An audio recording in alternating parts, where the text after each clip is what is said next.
میں محمد زبیر انڈیا سے بات کر رہا ہوں. محمد میرا زبیر صاحب 2 سوال ہے. کیا سوال؟ جی پہلے میں آپ کو دعا دیتا ہوں. علی علیہ السلام شیر خدا ہیں تو آپ شیر علی ہیں. میں نوکر ہوں ان کا، میں اللہ خاطر ہوں ان کا.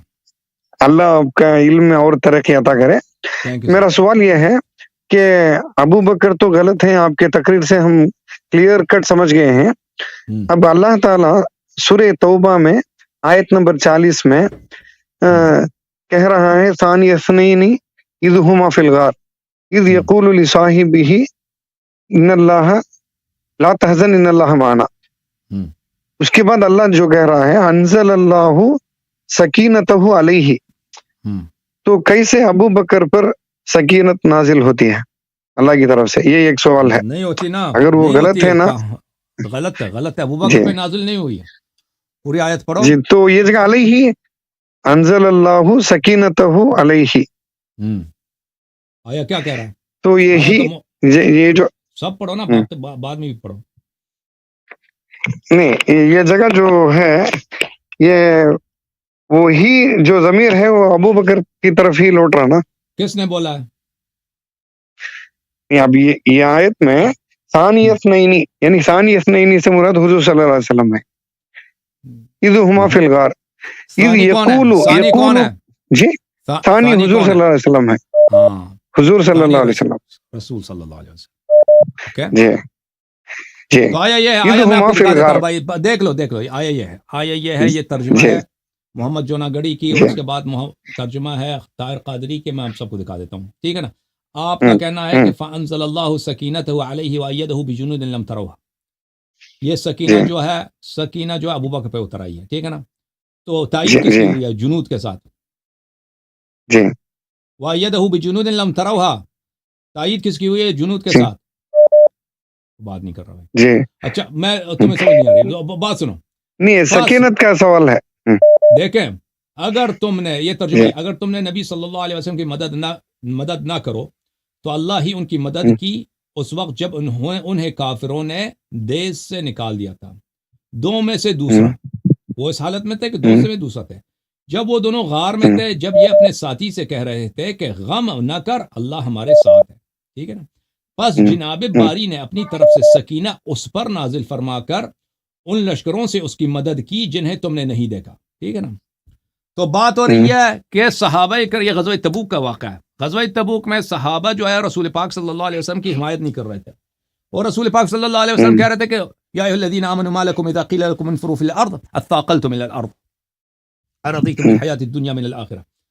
کہ ایمان والو کیا ہو گیا تجھے کہ رسول پاک صلی اللہ علیہ وسلم تمہیں جہاد کا حکم دیتے ہیں اور تم اپنی جگہ سے ہلتے نہیں ہو. تو ابھی جو ہے صحابہ جو کیا کر رہے ہیں؟ صحابہ نصرت نہیں کر رہے رسول پاک صلی اللہ علیہ وسلم. تو اللہ تعالیٰ فرماتا ہے کہ یاد کرو، اگر ابھی تم نصرت نہیں کرتے نا، تم نے اس وقت بھی نصرت نہیں کیا تھا، ہجرت کے وقت نصرت نہیں کیا تھا، جب بالکل اکیلے تھے، غار میں تھے، ٹھیک ہے نا. ایک ساتھی ساتھ میں، وہ بھی صحیح آدمی نہیں ہے، وہ بھی ہیلپ کرنے کے لائق نہیں ہے. کیونکہ بھلے کیوں اس میں تو آیا، تو اس میں بہت ساری نشانیاں ہیں.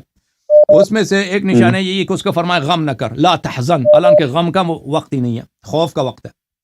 بولنا چاہیے تھا کہ خوف نہ کر. اگر ابو بکر کو لیکن بولا غم نہ کر، اس کی وجہ اس میں بڑے سارے نکات ہیں، ابھی وقت نہیں ہے. پھر اللہ نے اس کی مدد کی تھی. اس کی مدد کا کیا ہے؟ اللہ نے مدد کیا تھا. کب کوئی مدد دینے والا نہیں تھا، اللہ نے نبی صلی اللہ علیہ وسلم کی مدد کی تھی. تو وہ مدد کس صورت میں تھا کہ اللہ نے اپنا سکینہ نازل کیا تھا نبی پر، نبی پر نازل فرمایا تھا. اور انہی کو وہ ان لشکروں سے کہ جو تم نے نہیں دیکھا ہے، اللہ تعالیٰ نے ان کی حمایت کی. اب یہ ترجمہ، دوسرا ترجمہ جو ہے اس کیا طاہر قادری صاحب کی. اگر تم نے ان کی یعنی رسول صلی اللہ علیہ وسلم کی غلبہ اسلام کی جدوجہد میں مدد نہ کرو گے تو کیا ہوا؟ سو بے شک اللہ نے اس وقت بھی مدد سے نوازا تھا جب کافروں نے انہیں وطن مکہ سے نکال دیا تھا، درآن حال کہ وہ 2 ہجرت کرنے والوں میں سے دوسرے تھے، جبکہ دونوں رسول پاک صلی اللہ علیہ وسلم اور ابو بکر غار ثور میں تھے. جب وہ اپنے ساتھی ابو بکر سے فرما رہے تھے غمزدہ نہ ہونا، بے شک اللہ ہمارے ساتھ ہے. پس اللہ نے ان پر اپنی تسکین نازل فرما دی اور انہیں فرشتوں کے ایسے لشکروں سے کے ذریعے قوت بخشی جنہیں تم نہ دیکھ سکے. تو طاہر قادری بھی صاحب یہی فرماتے ہیں کہ وہی شخص، یہاں پہ دو فرد ہیں، ایک ابو بکر ہے، ایک رسول صلی اللہ علیہ وسلم ہے. تو اللہ تعالیٰ نے کس کی مدد کی؟ رسول صلی اللہ علیہ وسلم. کس صورت میں؟ ان پہ سکینہ نازل فرمایا اور ان ملائکہ کے لشکر بھیجے جو تم نے نہیں دیکھی. تو وہی شخص جس کی ملائکہ نے نصرت کی ہے، ملائکہ نے غیبی لشکروں نے تائید کی، اسی پہ سکینہ نازل ہوا، دوسرے پہ نازل نہیں ہوا. ابو بکر پہ سکینہ نازل ہی نہیں ہوا. اب جو ہے آتے ہیں احمد رضا خان بریلوی کا ترجمہ. اگر تم محبوب صلی اللہ علیہ وسلم کی مدد نہ کرو تو بے شک اللہ نے ان کی مدد فرمائی جب کافروں کی شرارت سے انہیں باہر تشریف لے جانا ہوا. ٹھیک ہے نا، صرف دو جان سے جب وہ دونوں غار میں تھے، جب اپنے یار سے فرماتے تھے کہ غم نہ کھا، بے شک اللہ ہمارے ساتھ ہے. ٹھیک ہے نا. تو اللہ نے ان پر اپنا سکینہ اتارا اور انہیں ان فوجوں سے ان کی مدد کی جو تم نے نہیں دیکھی. یہاں پہ سکینہ کس پہ نازل؟ میں نے دکھایا ہی نہیں آپ کو، یہ احمد رضا خان کا ترجمہ ہے. تو اللہ نے اس پر اپنا سکینہ اتارا اور ان فوجوں سے اس کی مدد کی جو تم نے نہ دیکھی. تو سمجھ میں آیا نا. تو یہ احمد رضا خان اچھی طرح سمجھ میں آ گیا، اچھی طرح سمجھ میں آ گیا. اب ایک اور ایک سوال بخاری میں، اب مزے کی بات سن لو نا. مزے کی بات یہ ہے کہ ابو بکر پہ پھر سکینہ نازل نہیں ہوا. تو ابو بکر پہ کیوں سکینہ نازل نہیں ہوا؟ دیکھیں ابو بکر پہ کیوں سکینہ نازل نہیں ہوا، بات یہ ہے. ابو بکر پہ سکینہ کیوں نازل نہیں ہوا؟ اللہ تعالیٰ کے خزانے میں تو کوئی کمی نہیں ہے کمی بھائی؟ نہیں ہے. اللہ تعالیٰ کی رحمت میں کوئی کمی نہیں ہے. ٹھیک ہے نا. اور میں آپ کو قرآن مجید کے آیات دکھا دوں. قرآن مجید میں جہاں پر بھی سکینہ نازل ہوا ہے، اگر وہاں پہ کوئی مومن مسلمان رسول پاک صلی اللہ علیہ وسلم کے ساتھ ہے تو اللہ تعالیٰ کی جانب سے اس پر بھی سکینہ نازل ہوتا رہا ہے. ملاحظہ فرمائیے، علیہما کہنا تھا، اگر نازل ہوا تھا تو علیہما کہتا تھا اللہ.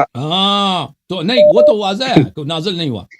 دیکھو جی اسی سورہ توبہ میں غزوہ حنین کی بات ہو رہی ہے. غزوہ حنین میں انزل اللہ سکینتہ علی رسولہ وعلی المؤمنین ماشاءاللہ، وانزل جنودا لم تروها، کہ اللہ تعالیٰ سکینہ صرف رسول پہ نازل نہیں کرتا، رسول صلی اللہ علیہ وسلم اگر اس کے ساتھ مؤمن بھی ہے نا تو ان پہ بھی نازل ہوتی ہے.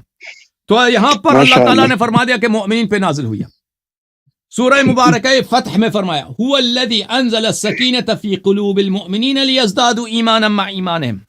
اللہ وہی ہے جس نے مؤمنین کے دلوں میں سکینہ نازل فرمایا ہے تاکہ ان کی ایمان بڑھ جائے.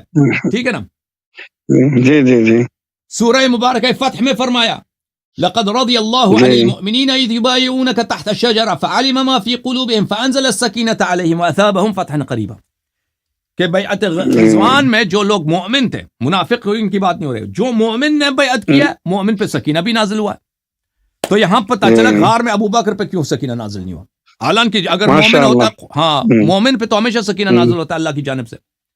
تو ابو بکر پہ سکینہ کیوں نازل نہیں ہوا؟ تو یہی بات ہے کہ مومن نہیں تھا نا. مومن اگر ہوتا تھا تو اس پہ سکینہ نازل ہوتا تھا. Okay, thank you sir. اب دوسرا سوال، ایک اور ایک سوال. بخاری میں 3094 حدیث نمبر، اس میں آتا ہے کہ عمر نے کہا علی علیہ السلام اور عباس رضی اللہ عنہ سے، جانتے ہیں کہ حضور صلی اللہ علیہ وسلم نے فرمایا لانو رسو ما ترکنہ صدقہ، یہ حدیث صحیح ہے. تو علی علیہ السلام نے کہا ہاں بلا، ہاں ہم اس حدیث کو مانتے ہیں، مگر ہم غنیمت کے طور پر باغ فتح کو پوچھتے ہیں. اس طرح حدیث میں ہے. تو شیعہ مذہب کے مطابق یہ حدیث گھڑی ہوئی ہے، ابو بکر اپنی طرف سے گھڑی ہے، یہ کہہ رہے ہیں آپ. تو بخاری میں اس طرح ہے نا، یہ اس کا حل. تو بخاری میں جھوٹ بہت ہے نا، بخاری میں جھوٹ بہت ہے. جی کیونکہ یہ حدیث اگر صحیح ہے، اگر حدیث صحیح ہے تو فاطمہ الزہرا سلام اللہ علیہا نے، ٹھیک ہے، اگر دیکھیں بات یہ ہے، اگر یہ حدیث صحیح ہے کہ اور امیر المومنین علیہ السلام کہتے ہیں یہ مال غنیمت تھا اور بغیر جنگ کے ہاتھ میں آئے تو رسول پاک صلی اللہ علیہ وسلم کی ذاتی ملکیت ہے. ٹھیک ہے نا، ذاتی ملکیت ہے کہ نہیں؟ تو اس لیے زہرا سلام اللہ علیہا کا حق بنتا ہے. اور اسی لیے یہ حدیث جو آپ نے سنا ہے یہ عمر کی حکومت کی بات ہے. عمر کی حکومت میں وہ آ کے کہتے ہیں کہ میراث دے دو زہرا سلام اللہ علیہا کا. تو اگر وہ اس حدیث کو صحیح مانتے ہیں تو ابھی وجہ کیا ہے؟ ٹھیک ہے نا، وہ کیوں میراث طلب کرنا ہے؟ تو پھر میراث کا سوال ہی پیدا نہیں ہوتا نا. اگر یہ حدیث صحیح ہے ضرور. ہاں پھر لازمی بات ہے کہ یہ اسی حدیث میں کہ اگر عمر کہتا ہے کہ پیغمبر صلی اللہ علیہ وسلم نے یہ فرمایا ما ترکنا صدقہ بلے لا نورث ما ترکنا صدقہ، ہماری میراث نہیں ہوتی، تو امیر المومنین علیہ السلام فرماتے ہیں یہ صحیح ہے. اگر اس کو فرماتے ہیں صحیح ہے، اگر یہ جھوٹ، یہ فقرہ جھوٹ نہیں ہے، افتراء نہیں ہے امیر المومنین علیہ السلام پہ، تو اسی حدیث میں ہے کہ وہ میراث طلب کرنے ہی کے لیے آئے تھے. ٹھیک ہے نا؟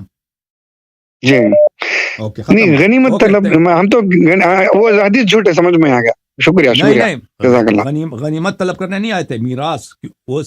غنیمت جو ہے نا، اگر کوئی چیز بغیر جنگ کے رسول صلی اللہ علیہ وسلم کی ملکیت بن جاتی ہے غنیمت سے، وہ رسول صلی اللہ علیہ وسلم کی غنیمت بن جاتی ہے، مال شخصی بن جاتی ہے، تو وہ صرف زہرا سلام اللہ علیہا کا حق اسی لیے بن سکتا ہے کہ وہ میراث ہوتا ہو نا. مال غنیمت کی روح سے بھی ہو تو صرف میراث اگر ہے تو وہ زہرا سلام اللہ علیہا اس کا مطالبہ کر سکتی ہیں، یا تو ہبہ ہو یا میراث ہو، اس کا کوئی طریقہ کار اور نہیں ہے.